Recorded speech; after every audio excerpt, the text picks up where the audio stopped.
Hey YouTube, let's get Facebook involved before we start this Storytime Sunday.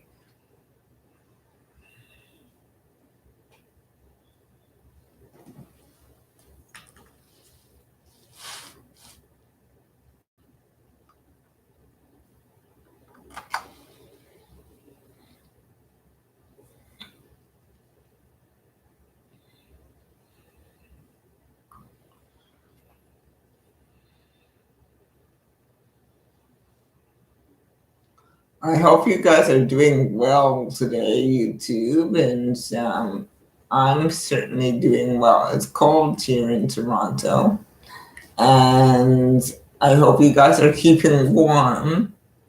If you are watching from another part of the world, welcome.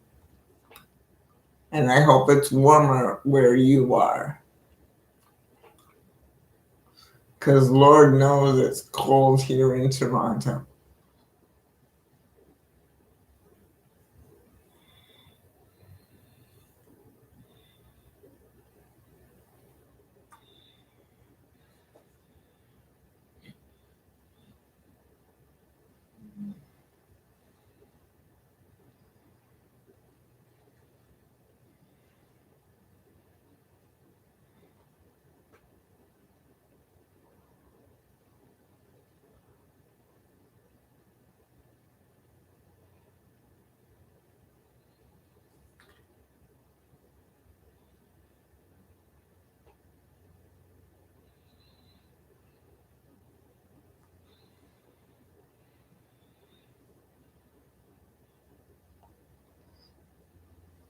It'll just take me a second here, YouTube. I'm just getting Facebook up.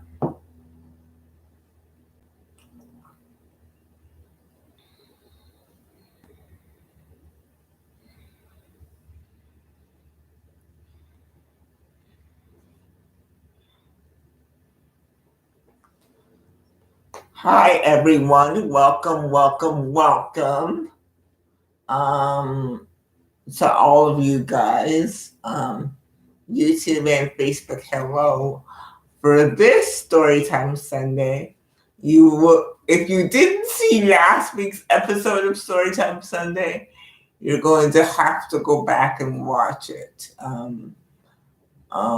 Last week I told a story of three women. All three women had one night stands, and one woman kept her baby. One woman did an open adoption, and one woman had an abortion. And today I'm going to do a part 2 of that story. The story is called Consequences Part 2, Redemption.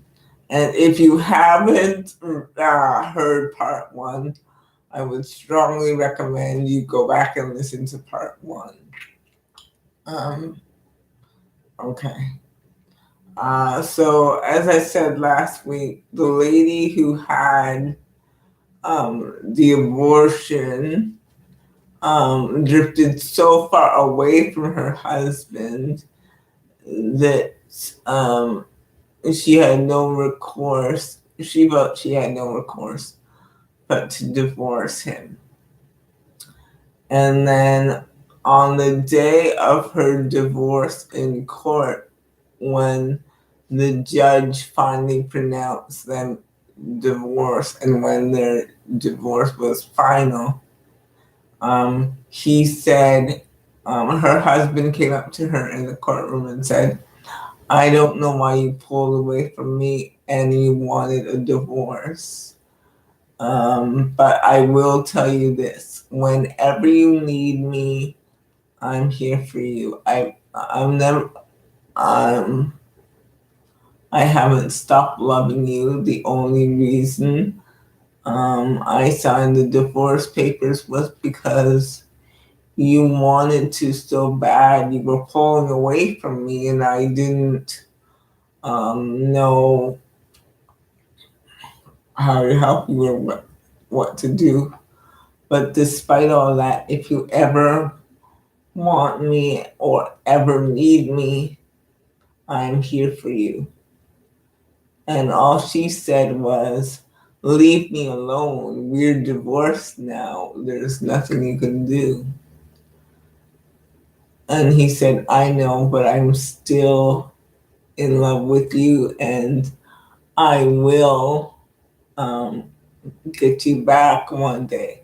Now, keep in mind, her husband had no idea of her affair and her sleeping with another man.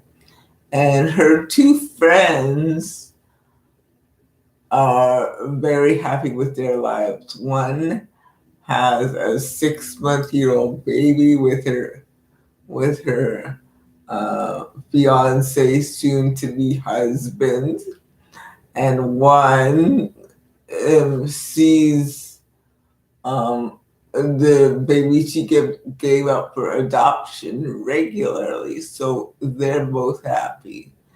But they have no idea of her secret abortion. She didn't tell them about the one night stand. She didn't tell them anything. So basically, she just struggled in silence and suffered in silence. Um, okay, so she had to get a job because this is the first time that she was on her own. Um, I should say before this, along with shutting everybody out of the secret abortion, she um, she shut God out as well. So she stopped going to church and stopped doing all of that her husband and her used to do. Because she felt like a murderer. Uh, because she chose to have an abortion instead of keeping the baby or giving it up for adoption like her two friends did. And even with her two friends, she started to drift away from them because they both seemed so happy. One, as I said, had a new baby, and one was in marital counseling, working on the issues with her husband and seeing the baby she gave up for open adoption and becoming fast friends with that family. So the two friends she was close with was were were so happy with their lives, and every time they would call her, they would say how their lives were going so well, how they were so um, in love with the men in their lives, and how everything was going so well. And she had previously been the rock in their friendship, the one the two of them came to came to when they had anything, the one with the perfect marriage, the one with the perfect life. And now she was the one falling apart. But the thing with her is she was so busy being the rock that um, she felt like she had nothing, she had no one to lean on. It's because she didn't want to dampen what was going on in her friends' lives, and so she just kept silent um, with it eating away at her and the guilt kind of consuming her. So she needed to get a job. So she got a job as a secretary to a pharmaceutical company. And because of the guilt and because everything that was going on, she started um, she started not being able to sleep And she would lay awake at night and not be able to sleep, just keep thinking about the fact that she had an abortion and the fact that she is now divorced and the fact that her life uh, is basically in shambles. She's living in this small apartment and her life is totally going nowhere. So that keeps playing in her mind and she can't sleep. She cries every night. She's depressed. So like one day, she was um, in the stock room for something and she saw the samples for antidepressants. So she thought, oh, these are just samples, so I can take them. No, she saw the samples for the sleeping pills and antidepressants. So she's like, if I read the label and take them, uh, these ones will make me sleep at night, and these ones will wake me up in the morning and make me feel less depressed. So the first night, she read the label and followed the instructions. Keep in mind that these pills had to be prescribed by a doctor. But they weren't prescribed by a doctor. They were samples for the pharmaceutical reps to shop around to pharmaceutical companies. And the first, so that night, she took the sleeping pills. And for the first time, she got a good night's sleep and she felt refreshed and everything. And then the next night, she took the sleeping pills. And for about a month, she took the pills as prescribed. But pretty soon, not as prescribed, but as the label said, but pretty soon, her the pills weren't working as prescribed. But instead of going to see a doctor and getting the right medication and confessing what she'd been doing, she just upped the dose. And when she upped the dose, she was taking the pills. She just took the pills but at a higher dose, and she kept stealing them during. It got to the point where she kept stealing them during the day and stealing them during the day, and it got to the point where she couldn't function without these pills. She couldn't sleep without them. So, and then to make things worse, it got to the point where she was drowsy during the day, and to hide that drowsiness,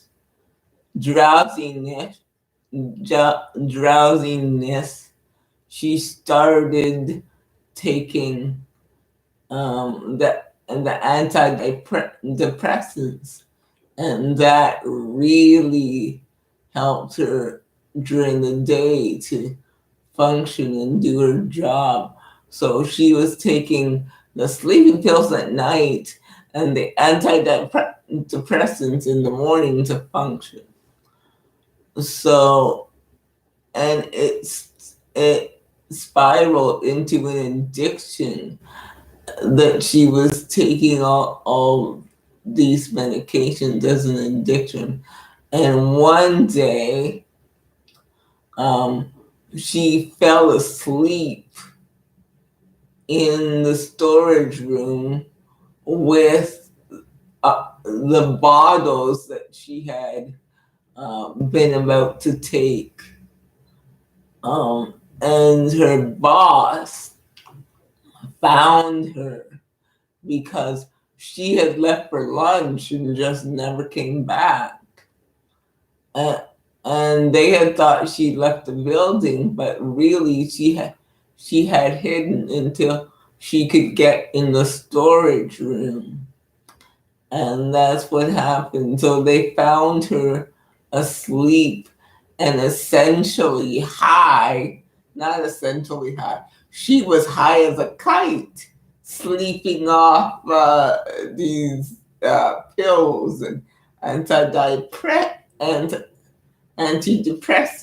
and pain medication. And because it got to the point where she was just taking anything that she could to numb the pain, to sleep or whatever.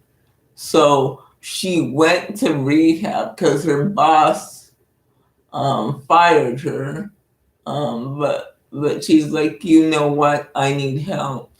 So she went to rehab, spent 30 days in rehab, came out of rehab, and then she had to find another job. So she got another job as as a secretary at a chiropractor's office. And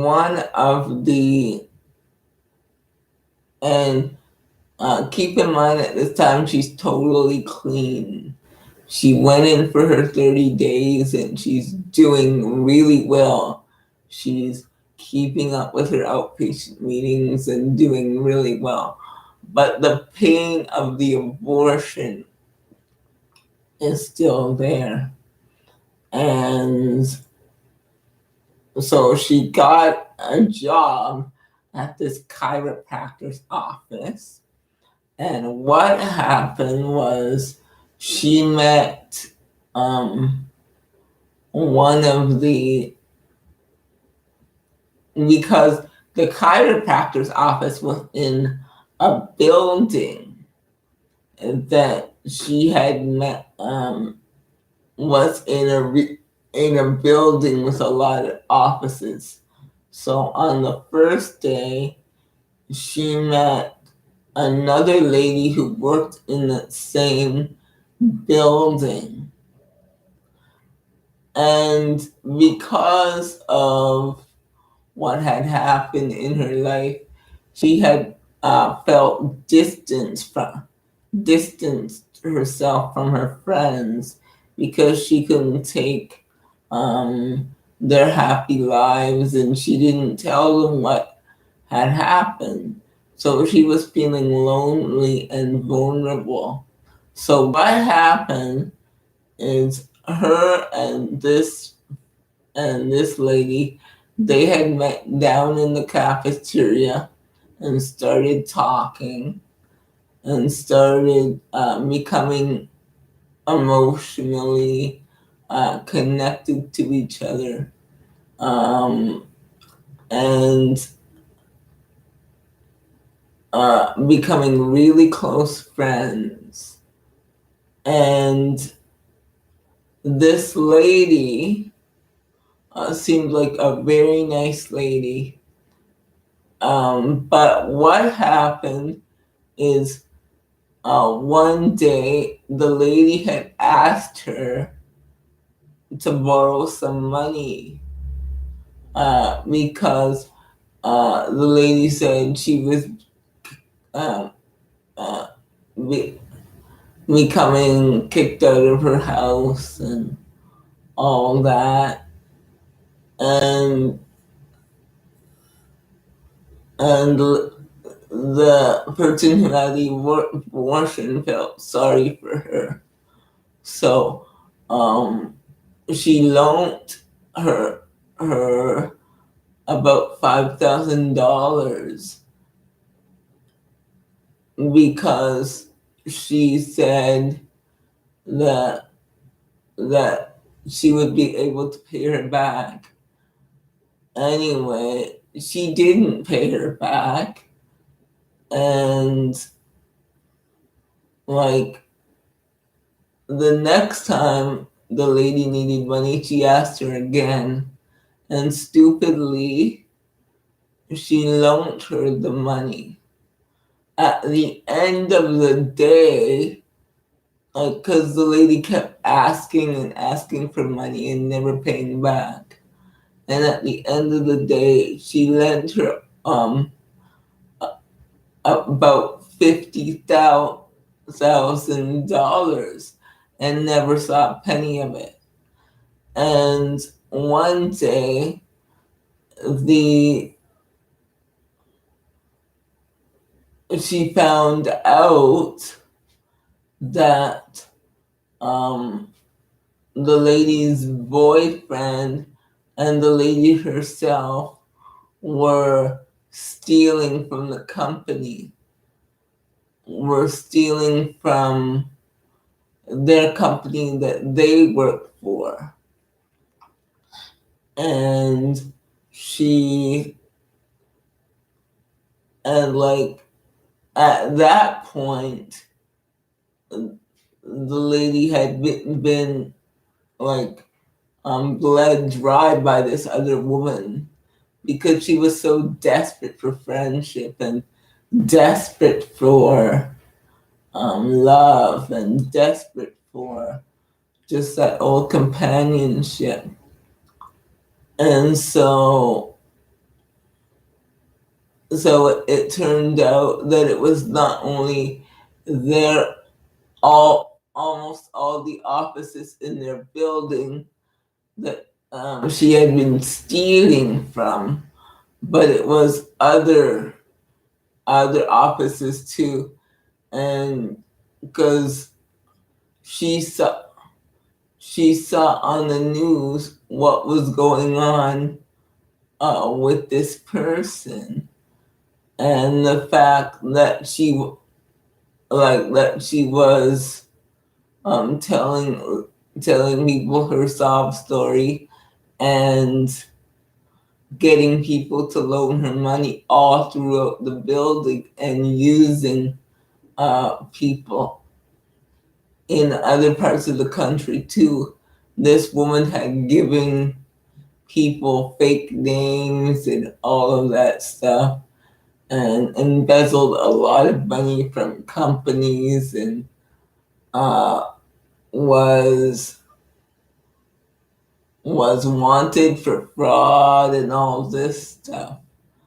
So when she found that out, when the whole scandal broke with this lady that she thought was her friend, she was so devastated that she just said, you know what, I can't do this anymore. And she didn't know who else to call, so she called her ex-husband and told him that she wanted to talk to him.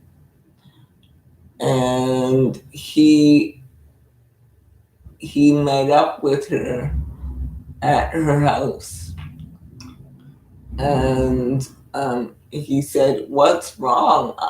What's wrong? What's going on?" When he saw her face, and he said, something inside her broke at that moment, and she just said, "Sit down. I have something to tell you." Now, originally, she was just going to tell him about the lady and whatever,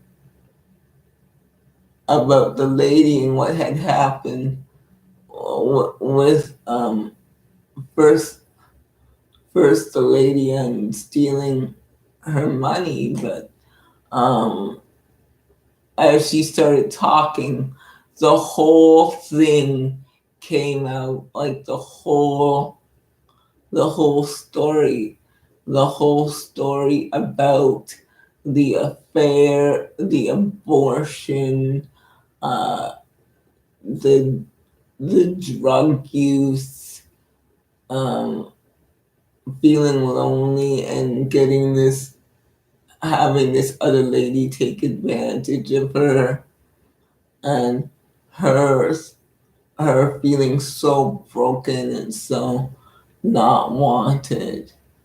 And she's like, I don't know what else to do. I don't know where to go. I've screwed up so bad in so many ways.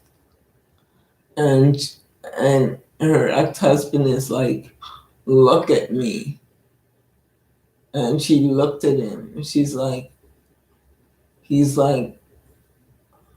I'm disappointed and hurt that you didn't tell me, and upset that you went through an abortion alone and didn't know that you can trust me or your friends who loved you, and you got yourself involved in prescription drugs, and then you got yourself involved with this person who took advantage of you.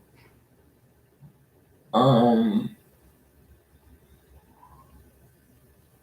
but in spite of all that, know that I still love you, and know that if you want to, we can and we will work all this out.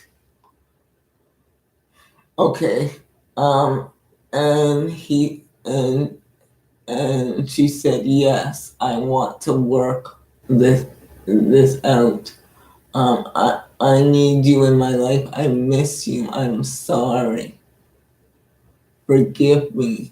So it took a little working out, but eventually, and they went to counseling and started dating slowly. They went to individual counseling. They went to pastoral counseling. They went to secular counseling to get tools to work all those issues out. And eventually they started dating again. And then when they started dating again, they started to fall in love again.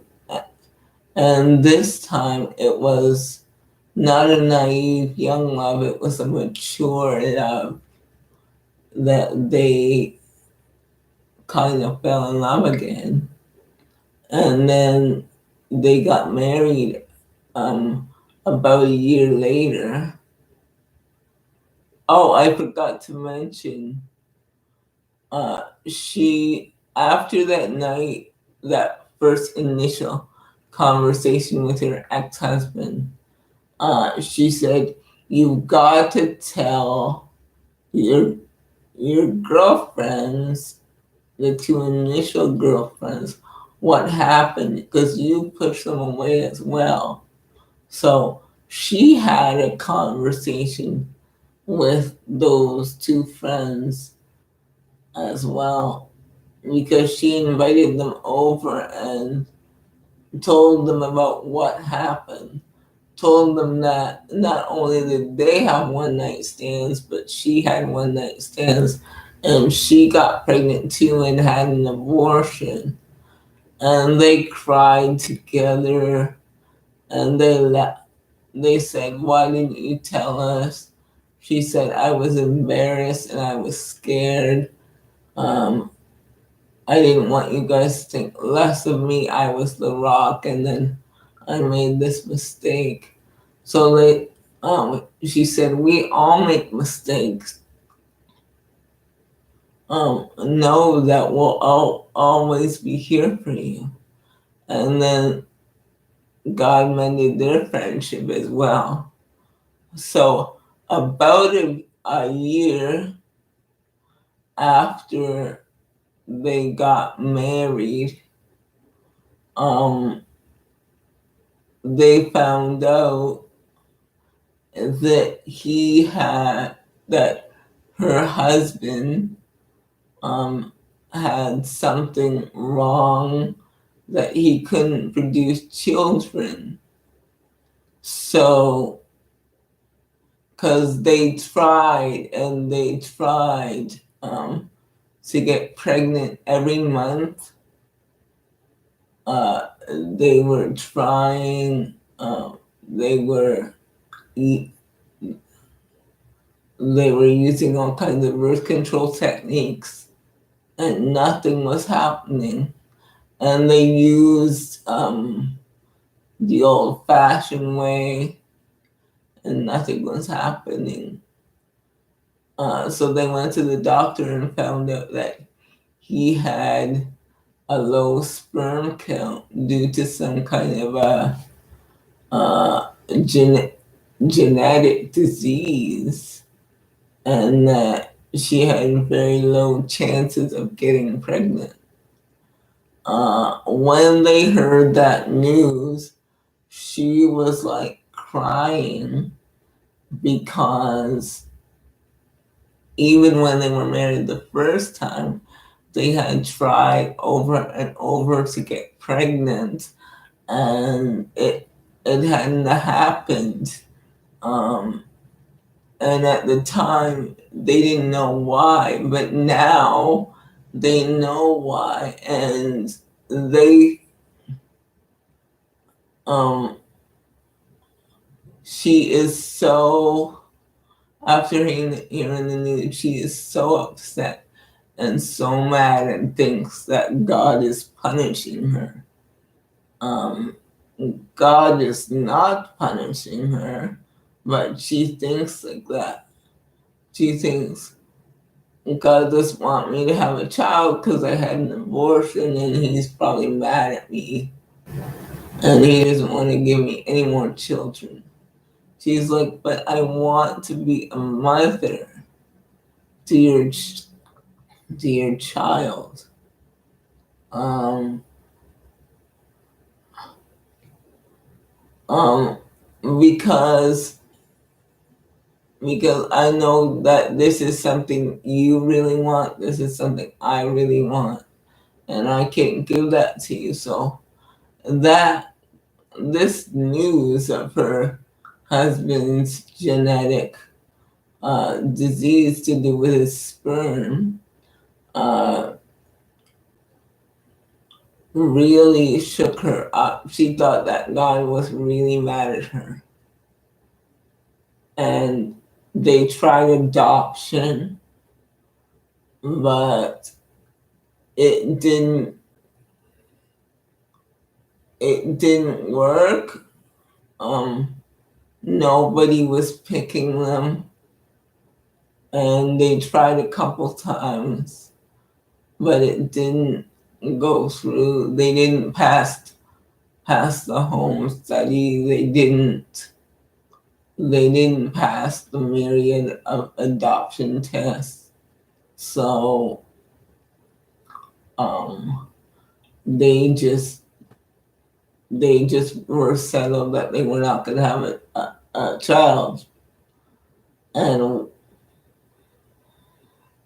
okay, so what happened is there was, in the youth group, there was a young lady who was totally a really good young lady, really good kid. But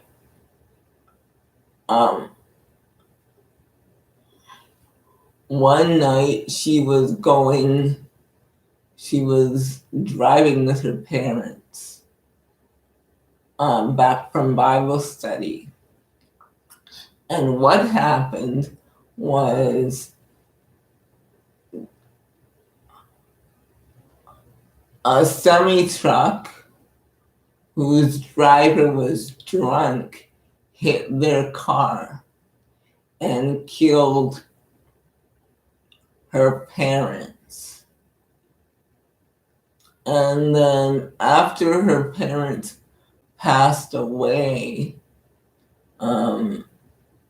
she was so devastated after that. Her church rallied around her, including the lady and her husband. Um, but she was so distraught that um, she kind of got went a little, not crazy, but lost her mind for a moment. Because when you go through extreme grief, sometimes grief will cloud your judgment. So, because of the young lady's parents' death and having no other family, she went to a high school party one time, and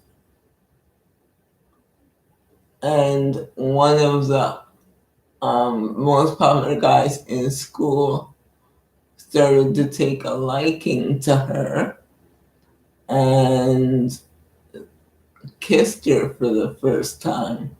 Now, she knew that her parents taught her that sex with anyone who wasn't your husband is wrong. But because of her grief and because of wanting to feel good, she kind of slept. She slept with the guy, and she found out she was pregnant sometime later. So not only um, was she alone without parents, um, but she was also pregnant. And when, because it was still up for debate who she would stay with, because she had no one to stay with, and most of the people in their congregation, their church was old, were seniors, and they couldn't keep a teen and a baby. So one day, the lady who had the abortion was driving home and saw the young girl at the women's health clinic, and she said, what's going on? And the young girl cried and told her that I have no place to go and I'm pregnant and I'm thinking of having an abortion. And the word abortion kind of triggered something in her. And she said, the lady said, before you make that decision, let me spend an afternoon with me, and I just want to take you out and talk to you. So they went to a nearby restaurant, like a fast food restaurant, and sat in a booth, and the person said, the, the lady who couldn't have children said to the younger girl, she said, look, I have a story to tell you. And she told the young woman her story. The fact that she had an abortion and regretted it so much that it spiraled her out of control. And the young lady was so touched. It really resonated with her. And she's like, I don't want what happened to you to happen to me, but I don't know what I'm going to do. I don't have any family. My parents are gone. I don't have any family in this part of the country. And I have a baby. And I just don't have any money and don't know what to do. And God was working on the young girl's heart, and she said, I know this is a lot to consider, but would you and your husband consider uh, taking my baby and raising him or her? And then the lady said, let me talk to my husband. So she called her husband over to the restaurant because he was driving home from work. And she said, babe, I have something to talk to you about. Can you come over to this restaurant? And he said, sure. So he came over to the restaurant, and the young girl said her situation about being pregnant and being alone and having not having anyone to really take her and her baby. And she's like, I was so moved by your wife's story. I know she had an abortion, and I don't want to have that happen to me. Will you guys take my baby? And the husband said, well, we don't know if we'll take your baby, but we'll certainly help you find out options for you and your baby.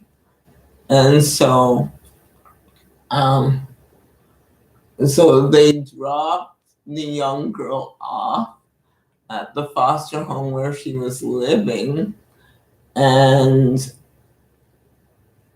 drove home in silence. And then when they drove home in silence, that night they didn't say anything to each other about the whole situation. But in the middle of the night, they both had a dream that they both sat up in bed and said, we need to keep the baby and take care of that little girl. And they both laughed because they both said the same thing at the same time, as if God was speaking to both of them. And all throughout that week, the Lord was speaking to both of them about the little girl and having compassion towards somebody who's been through what you have, and they wouldn't really adopt the baby. They would give a home to the mother and the baby. So the girl could actually, with their help, raise her child, and they would have the little baby that they wanted, and plus they would have another older child to raise. So that's what they did. They took in both the mother and when the baby was born, they took in the baby as well. So all that loss, all that pain, all that heartache um, came out to be a blessing because they were able to give that young mother a home to raise her baby. I hope you enjoyed this week's Storytime Sunday. See you later. Bye.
So YouTube, I'll see you later.